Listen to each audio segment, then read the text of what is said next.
Il n'y a plus vraiment de notion de vie privée quoi derrière. En bossant 70 heures semaine, on se retrouve vite à faire que bosser.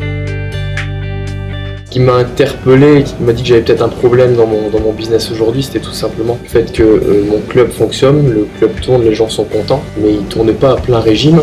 Moi, le principal problème, c'était la prospection. Tout ce qui est prospection digitale, je maîtrisais, et je maîtrise encore mieux aujourd'hui, mais j'avais du mal à faire venir un flux constant de personnes dans mon club. Et du coup, ça a impacté sur mon chiffre d'affaires. Je me disais tout simplement que j'avais pas la bonne stratégie. Je mettais des choses en place, mais ces choses ne fonctionnaient pas. Alors je réessayais, mais ça fonctionnait toujours pas. Mais j'avais pas de clé, en fait. J'avais pas de levier à mettre en place pour modifier cette situation et provoquer une progression. Très rapidement, on fait 1 ou 2 portes ouvertes.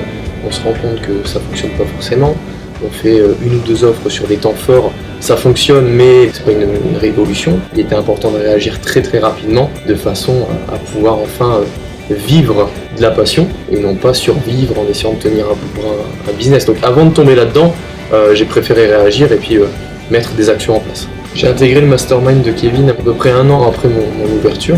Aujourd'hui, je coach des gens, pourquoi pas me faire coacher également. Et aujourd'hui, on a des stratégies, des process à mettre en place, à appliquer très simplement. Avec la persévérance, l'ambition, alors certes il y a des échecs, mais c'est des échecs aussi qui nous permettent de grandir. Il y a la réussite au bout du tunnel. J'avais tout intérêt à travailler avec lui. Et pourquoi Kevin ? Parce qu'aujourd'hui, je pense que c'est le numéro 1. Il nous fait part de toutes ses erreurs, pour justement gagner du temps et ne pas les faire. Il nous délivre des billes, des pépites. Certes, il est là pour nous vendre une formation, mais il est là pour nous aider. Et l'intention, du coup, est complètement différente. Et du coup, les résultats de ses clients, mes résultats sont complètement différents parce que c'est fait d'une manière bienveillante.